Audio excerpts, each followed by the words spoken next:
नमस्कार, स्वागत है आप सभी का आपके अपने YouTube चैनल पर। और आज कक्षा 10वीं के लिए कार्यपत्रक यानी वर्कशीट नंबर 19 आया हुआ है हिंदी विषय में जो है।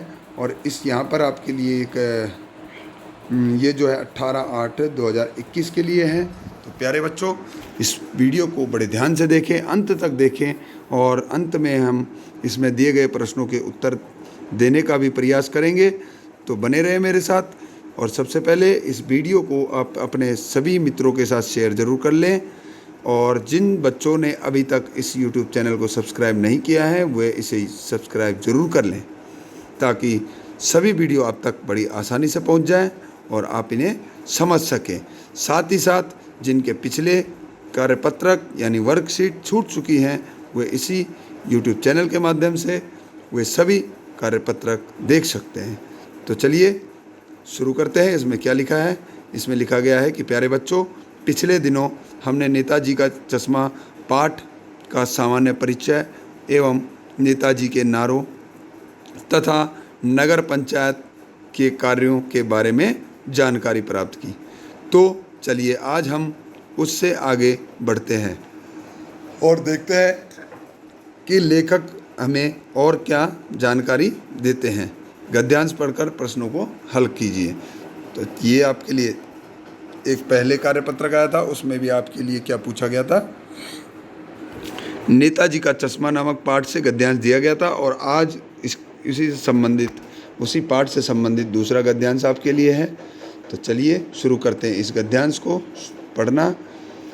पूरी बात तो अब पता नहीं, लेकिन लगता है देश के अच्छे मूर्तिकारों की जानकारी नहीं होने के और अच्छी मूर्ति की लागत अनुमान और उपलब्ध बजट से कहीं बहुत ज़्यादा होने के कारण काफ़ी समय ऊहापोह और चिट्ठी पत्री में बर्बाद हुआ होगा। ठीक है। और बोर्ड में शासनावधि समाप्त होने की घड़ियों में किसी स्थानीय कलाकार को ही अवसर देने का निर्णय लिया गया होगा। अतः अंत में कस्बे के इकलौते ड्राइंग मास्टर, मान लीजिए मोतीलाल जी को ही यह काम सौंप दिया गया होगा, जो महीने भर में मूर्ति बनाकर पटक देंगे का विश्वास दिला रहे थे। तो यहाँ पर बात चल रही थी कि नेताजी की एक मूर्ति लगानी थी। कहाँ पर? जो मुख्य बाजार था उसके मुख्य चौक पर। और उस मूर्ति के लिए जो नगर पालिका जो थी वो क्या कर रही थी, उनको सही से अनुमान नहीं था, मूर्तिकारों की जानकारी नहीं थी, मूर्ति बनाने का कोई अनुभव नहीं था, साथ ही साथ उन्हें कोई अनुमानित बजट के बारे में भी जानकारी नहीं थी। तो काफ़ी चिट्ठी पत्री में उन्होंने अपना समय बर्बाद कर दिया, कभी किसी को लिखी कभी किसी को, लेकिन कुछ नहीं हुआ। अंत में शासन जो बोर्ड ने क्या करा, क्या फैसला किया कि स्थानीय कलाकार को ही अवसर दिया जाना चाहिए। ठीक है, स्थानीय जो कलाकार होंगे वो उन्हीं को दे देते हैं मूर्ति बनाने का अवसर। और अंत में कस्बे के इकलौते ड्राइंग मास्टर, तो जो कस्बे में जो दो स्कूल थे, एक लड़कियों का था एक लड़कों का था, उसमें से एक मास्टर थे ड्राइंग के मास्टर जिनका नाम था मोतीलाल जी, उन्हीं को यह काम सौंपा गया। उन्होंने एक महीने में मूर्ति बनाकर पटक देने का विश्वास दिलाया था। उन्होंने कहा 1 महीने में मैं मूर्ति बनाकर आपके सामने पटक दूंगा। तो ये फिर उनको यह काम सौंप दिया गया।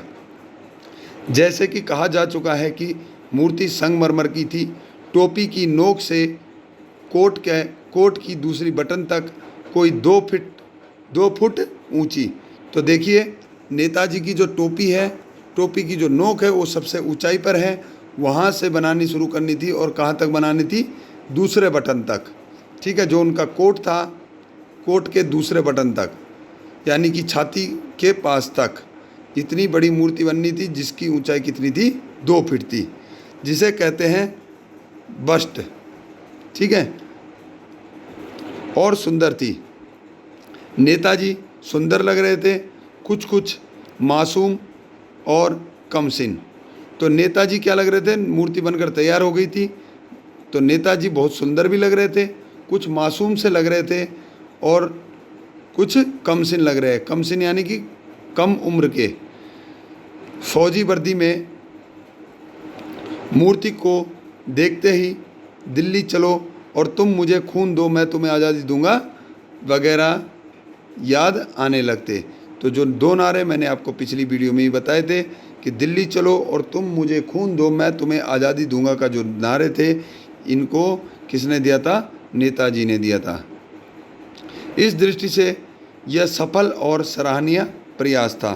तो ये इस तरह से तो अच्छा लग रहा था, काम पूरा हो चुका था, अच्छे से हो गया था और सराहनीय था।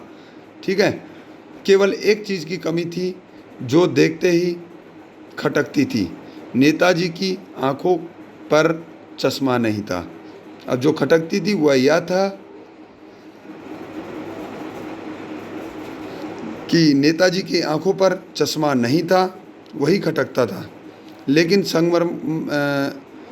चश्मा तो था लेकिन संगमरमर का नहीं था। ठीक है, चश्मा तो था लेकिन किस चीज़ का था, किस चीज़ का नहीं था, संगमरमर का। एक सामान्य और सचमुच में चश्मे का चौड़ा वाला फ्रेम मूर्ति को पहना दिया गया था। हवलदार साहब पहली बार जब इस कस्बे से गुजरे और चौराहे पर पान खाने रुके, तभी उन्होंने उसे लक्षित किया और उनके चेहरे पर कौतुक भरी मुस्कान फैल गई। तो जो हवलदार साहब थे वो क्या करे, जब मूर्ति लगने के बाद पहली बार ही जब वो वहाँ से गुजर रहे थे तो पान खाने के लिए उस चौराहे पे रुके थे, तो उनकी नज़र सबसे पहले इसी बात पे गई, नेताजी के चश्मे पर, और उनके जो चेहरे पर क्या था, कौतुक भरी मुस्कान थी। ठीक है, एक मुस्कान यानी हंस रहे थे वो, वाह भाई यह आइडिया भी ठीक है, और उनके मुंह से यह निकलता है कि वाह भाई यह आइडिया भी ठीक है। मूर्ति पत्थर की लेकिन चश्मा रियल। ठीक है, मूर्ति तो पत्थर की है लेकिन जो चश्मा है वो क्या है, वो रियल है। रियल का मतलब असली है, वास्तविक है। तो ये यहाँ पर आपके लिए जो गद्यांश दिया गया है वो गद्यांश यह था। अब इससे संबंधित प्रश्न देखते हैं। पहले अपरिचित शब्द यहाँ पर हमें दिए गए हैं, उन्हें हम देखते हैं। तो पहला अपरिचित शब्द है कमसिन। कमसिन मतलब छोटी उम्र का। ठीक है, ऊहापोह। ऊहापोह का मतलब निश्चय की स्थिति में, अनिश्चय की स्थिति में मन में उठने वाला द्वंद्व। ठीक है, अनिश्चय की स्थिति में मन में उठने वाला द्वंद्व क्या कहलाता है, ऊहापोह। शासनावधि। शासनावधि मतलब सरकारी आदेश का समय। जो सरकारी आदेश होता है उसका समय क्या कहलाता है, शासनावधि। अगला है रियल। रियल का मतलब होता है वास्तविक यानी असली। ठीक है, आइडिया। आइडिया का मतलब होता है विचार। व्हाट एन आइडिया सर जी। तो ये नए शब्द थे आपके लिए, अपरिचित शब्द से। इनको भी आपने अपनी कॉपी में लिखना है। बढ़ते हैं आगे। आगे है, आइए अपनी जानकारी को पढ़। तो नेताजी की मूर्ति बनाने में देरी के क्या कारण रहे।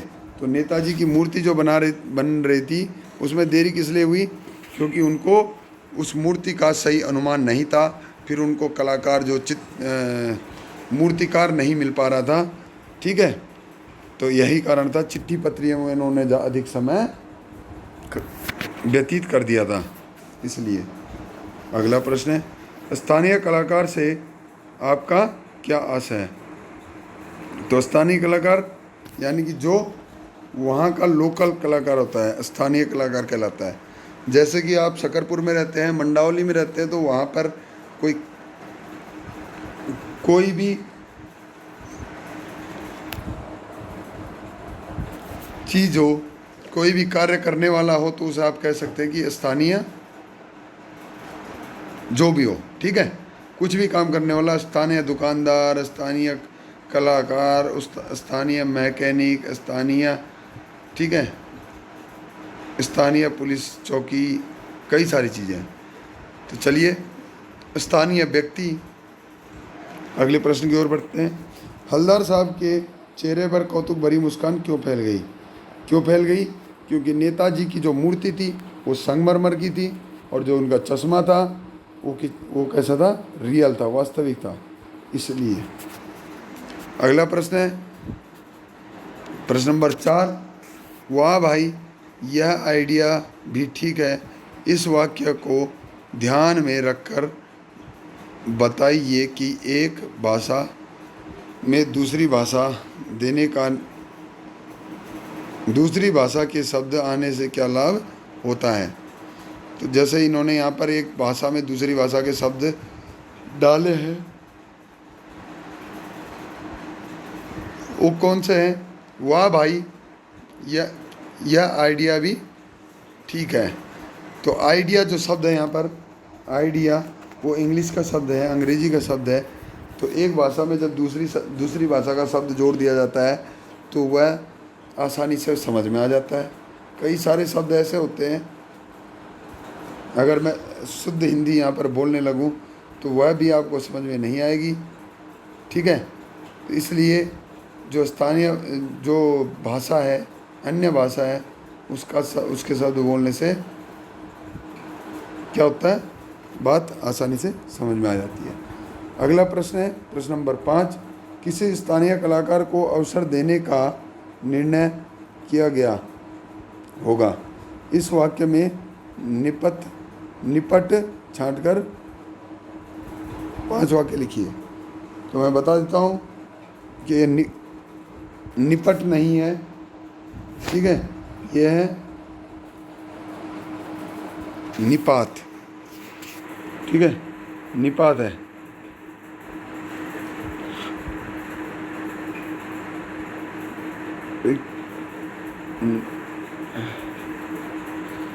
तो निपट को निपात कहा जाता है, और निपात जो होता है वो क्या होता है? किसी भी वाक्य में किसी एक विशेष शब्द को महत्व देना, क्या कहलाता है? निपात। आगे देखिए, नेताजी का नाम सुनकर वो उनकी मूर्ति